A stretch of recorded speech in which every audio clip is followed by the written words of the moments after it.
Hello everyone. Last tutorial में हमने sensing के फर्स्ट 7 कोड ब्लॉक्स को गौर से देखा था और आज के ट्यूटोरियल में हम लोग लास्ट के 11 कोड ब्लॉक्स को गौर से देखेंगे। तो let's start with mouse down. अब माउस डाउन जो है हमारा ऐसा कोड ब्लॉक है जो कि हमें बूलियन रिटर्न करता है और ये हमें बताएगा कि कब हमारे यूज़र ने माउस की राइट या लेफ़्ट की को प्रेस किया हुआ है। तो अगर इस कोड को मैं डेमोन्स्ट्रेट करूं तो मैं सबसे पहले ग्रीन फ्लैग क्लिक लाऊंगा और उसके बाद फॉरएवर का ब्लॉक लाऊंगा क्योंकि मुझे बार बार चेक करना है। और उसके बाद इस इफ़ कंडीशन में मैं अपना माउस डाउन यूज़ कर सकता हूं। और लेट्स से अगर यूज़र ने माउस डाउन किया हुआ है तो मैं लुक्स में जाके यस लिख देता हूं फॉर 0.5 सेकेंड्स। और अगर यूज़र ने माउस डाउन नहीं प्रेस किया हुआ तो मैं नो लिख देता हूँ और ये भी मैं 0.5 सेकेंड के लिए डिस्प्ले कराता हूँ। और अब मैं इस कोड को रन करता हूँ तो हम लोग देख सकते हैं कि मैंने अभी अपने माउस का लेफ़्ट या राइट की प्रेस नहीं की हुई तो नो लिखा आ रहा है। और अब मैं इसे प्रेस कर रहा हूँ तो हम लोग देख सकते हैं कि ये फ़ौरन यस लिखा हो गया। और अगर अब मैं उसको रिलीज़ करूँ तो हम लोग देख सकते हैं कि नो लिखा आ गया। और ये जो हमारा माउस डाउन है ये हर माउस की की पे चलेगा, ये लेफ़्ट माउस की की पे भी चलेगा और राइट माउस की की पे भी चलेगा। अगर हम अपना अगला कोड ब्लॉक देखें जो कि है माउस एक्स का, तो बेसिकली ये हमें हमारे जो माउस पॉइंटर है उसकी एक्स पोजीशन बताता है। अब इसे डेमोन्स्ट्रेट करने के लिए मैं क्या करता हूँ, मैं अपना से का ब्लॉक दोबारा यूज़ करता हूँ और इस माउस एक्स को अपने से के ब्लॉक में डाल देता हूँ और से के ब्लॉक को फॉरएवर में डाल देता हूँ। और अगर अब मैं इसे रन करूँ तो हम लोग देख सकते हैं कि जैसे ही मैं अपना माउस पॉइंटर हिला रहा हूँ तो इसकी वैल्यू भी चेंज हो रही है और जितना जितना मैं माउस को राइट साइड पे लेके जा रहा हूँ इसकी वैल्यू पॉजिटिव हो रही है और जितना जितना लेफ़्ट साइड पे लेके जा रहा हूँ उतनी नेगेटिव हो रही है। पर अगर मैं इसको ऊपर नीचे लेके जाऊँगा तो ये देखें इसकी वैल्यू बिल्कुल चेंज नहीं हो रही क्योंकि ये सिर्फ हमें एक्स पोजीशन बता रहा है। और लेट्स से अगर मुझे y पोजीशन जाननी है तो मैं अपना अगला कोड ब्लॉक यूज़ करूँगा जो कि है माउस y का। और इसको भी डेमोन्स्ट्रेट करने के लिए मैं सेम कोड लिखता हूँ और अगर अब मैं इसे रन करूँ तो हम लोग देख सकते हैं कि मैं जैसे ही माउस पॉइंटर को नीचे नीचे ला रहा हूँ तो इसकी वैल्यू नेगेटिव में जा रही है और जैसे जैसे ऊपर ला रहा हूँ इसकी वैल्यू पॉजिटिव होती जा रही है। तो ये हमारा माउस एक्स और माउस वाई हमें माउस पॉइंटर की एक्स और वाई पोजीशन बताएगा।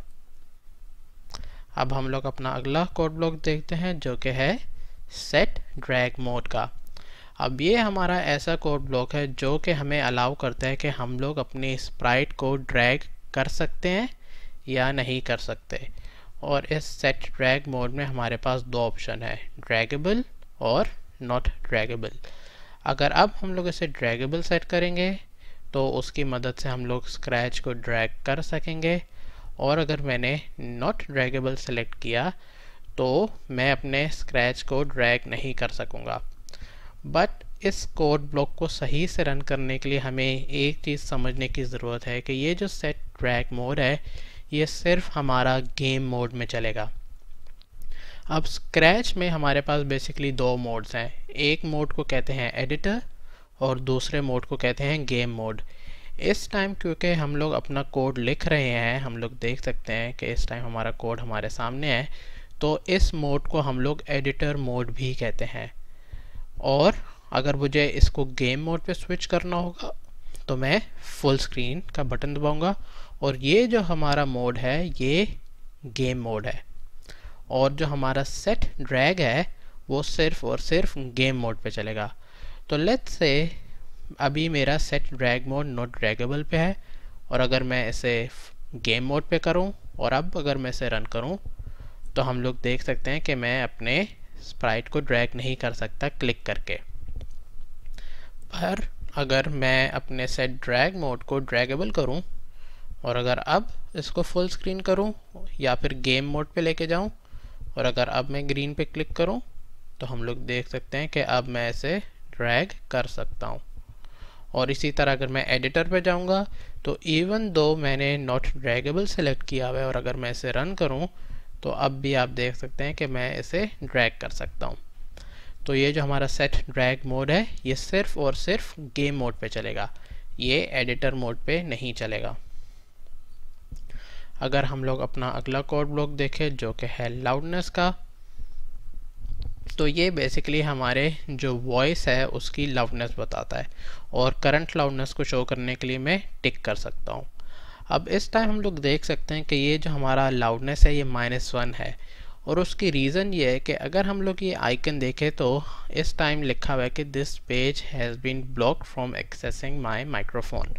तो इस लाउडनेस की वैल्यू को करेक्टली डिस्प्ले कराने के लिए सबसे पहले हमें इधर अलाउ करना पड़ेगा इसे, और मैं इसे डन करूँगा और उसके बाद मैं अपने पेज को रिफ़्रेश करूँगा और मैं इसे रीलोड करता हूँ। अब जब ये रीलोड हो जाएगा तो मैं वापस अपनी सेंसिंग पे जाके इस लाउडनेस को टिक करूँगा और अब हम देख सकते हैं कि जैसे जैसे मैं बोल रहा हूँ तो इस लाउडनेस की वैल्यू ऊपर होती जा रही है और अगर मैं चुप हो जाऊँगा तो इस लाउडनेस की वैल्यू एकदम ज़ीरो भी हो जाएगी। और इस लाउडनेस के कोड ब्लॉक को अगर मुझे शो करना है तो मैं सिंपली अपने कंट्रोल्स पे जाके फॉरएवर का कोड ब्लॉक लिखता हूँ और लुक्स में मैं हेलो की जगह लाउडनेस यूज़ करूँगा और मैं हर 0.1 सेकेंड्स के बाद अपनी लाउडनेस की वैल्यू को डिस्प्ले कराऊँगा। तो हम लोग देख सकते हैं कि हमारा स्प्राइट इस टाइम मेरी करंट लाउडनेस डिस्प्ले कर रहा है। अब मैं इसे स्टॉप कर देता हूँ और सेंसिंग पे जाके इसे अनचेक भी कर देता हूँ। अब हम लोग अपना अगला कोड ब्लॉक देखें जो कि है टाइमर का। तो ये बेसिकली हमारे करंट प्रोग्राम का रनिंग टाइम बताता है और अगर मैं इसे टिक करूं तो हम लोग देख सकते हैं कि इस टाइम हमें 26 सेकंड्स हो चुके हैं कि हमने ये स्क्रीन खोल के रखी हुई है और इस टाइमर को भी मैं अपने सेव ब्लॉक में ऐसे यूज़ कर सकता हूं। और अगर मैं इसे रन करूं तो हम लोग देख सकते हैं कि मेरा टाइमर डिस्प्ले हो रहा है।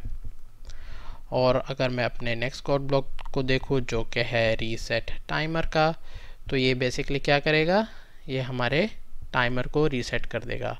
अभी क्योंकि जैसे ही मैंने इसे क्लिक किया तो ये वापस 0 पे आ गया और इस टाइम 7 हो चुका है और अगर मैं इसे दोबारा क्लिक करूं तो ये देखें ये दोबारा 0 पर आ गया। अब मैं इसे हटा देता हूं इसको अनचेक करके और अब मैं उस कोड ब्लॉक को डिलीट कर देता हूं। अगर हम लोग अपना अगला कोड ब्लॉक देखें जो कि है बैकड्रॉप ऑफ स्टेज का, तो ये बेसिकली हमारे स्टेज की बहुत सारी चीज़ें बताता है। ये हमारा जो करंट बैकड्रॉप है उसका नंबर बता सकता है, उसका नेम बता सकता है, करंट वॉल्यूम बता सकता है और जो हमारे पास वेरिएबल्स हैं जितने भी हमारे स्टेज में उनकी वैल्यू भी बता सकता है। तो इसको भी मैं अपने सेव ब्लॉक में यूज़ कर सकता हूँ और लेट्स से मैं इसे 5 सेकंड्स के लिए डिस्प्ले कराता हूँ और अगर मैं इसे करंटली रन करूं तो हम लोग देख सकते हैं कि इस टाइम मेरा जो बैकड्रॉप है वो 2 सेट है, क्योंकि हम लोग अपने अगर राइट हैंड साइड पे देखें तो इधर वैल्यू 2 लिखी आ रही है। इसी तरह अगर मैं बैकड्रॉप नेम पे जाऊं और इसे रन करूं तो यहाँ पे इसका जो नाम है वो बोर्ड वॉक आ गया, क्योंकि अगर मैं चूज़ अ बैकड्रॉप पे जाऊं तो हम लोग देख सकते हैं कि ये बोर्ड वॉक लिखा हुआ है। और अगर मैं वॉल्यूम पे जाऊं और इसे रन करूं तो इस टाइम मेरी करंट वॉल्यूम जो सेट है वो 100 पे सेट है और ये जो माय वेरिएबल है अगर मैं इधर जाऊं और इसे रन करूं तो करंटली इधर 0 आ रहा है, क्योंकि अगर मैं अपने वेरिएबल्स पे जाऊं तो हम लोग देख सकते हैं हमारे पास ये माय वेरिएबल बना हुआ वेरिएबल और लेट्स से अगर मैं इसको 10 पे सेट करता हूं और अगर इसे रन करता हूं और इसे शो भी कराता हूं, इस टाइम हमारे वैल्यू 10 है और अब हमने देखा यहाँ भी वैल्यू ऑटोमेटिकली 10 हो गई। अगर मैं इसे इंक्रीज़ करता हूँ और इसे अगर रन करूँ तो ये देखें इसकी वैल्यू 27 हो गई। तो इसी तरह हमारे पास अगर अपने स्टेज पे और भी वेरिएबल्स ऐड किए हुए होंगे तो वो वेरिएबल्स इस लिस्ट में आते रहेंगे। अगर मैं अब अपने अगले कोड ब्लॉक की तरफ जाऊँ जो कि है हमारा करंट ईयर का, और इसको भी मैं अपने लुक्स के कोड ब्लॉक में यूज़ कर सकता हूँ, तो ये जो है हमें अपना करंट ईयर बताएगा। तो इस टाइम ये वीडियो मैं 2020 ईयर में बना रहा हूँ तो ये 2020 आ गया और इस टाइम इसका मंथ जो है वो 7 है, तो ये जुलाई का मंथ है। और इसी तरह मैं days of week, hour, minutes और सेकंड भी डिस्प्ले करा सकता हूँ। अगर हम लोग अपने अगले कोड ब्लॉक की तरफ जाएं जो कि है डेज सिंस 2000, तो ये ऐसा कोड ब्लॉक है जो कि हमें नंबर ऑफ डेज बताएगा सिंस 2000। और अगर मैं इसे रन करूं तो हम लोग देख सकते हैं इस टाइम 7495 डेज गुजर चुके हैं सिंस ईयर 2000। और जो हमारा आज का लास्ट कोड ब्लॉक है वो है यूज़र नेम, और ये बेसिकली हमारा करंट यूज़र नेम बताएगा। और हमारा यूज़र नेम जो है वो हमारे अकाउंट का ये यूज़र नेम है जो कि टॉप राइट पे हमें दिख रहा है। और अगर मैं इसे रन करूं तो हम लोग देख सकते हैं मेरा ये यूज़र नेम और यहाँ पे जो टॉप राइट जो लिखा हुआ है स्ट्रिंग में यूज़र नेम वो सेम है। और इसके लिए हमें लॉगिन करना ज़रूरी है। अगर हम लोग लॉगिन नहीं करेंगे तो ये यूज़र नेम हमें कुछ भी नहीं दिखाएगा। तो आज के ट्यूटोरियल के लिए बस इतना ही। हमने सेंसिंग के सारे कोड ब्लॉक्स को गौर से देख लिया है, और नेक्स्ट ट्यूटोरियल में हम लोग वेरिएबल्स को देखेंगे। अगर आपको कोई सवाल है तो कमेंट करें, और आपको ये अगर चैनल पसंद है तो इसे सब्सक्राइब भी करें। Thank you.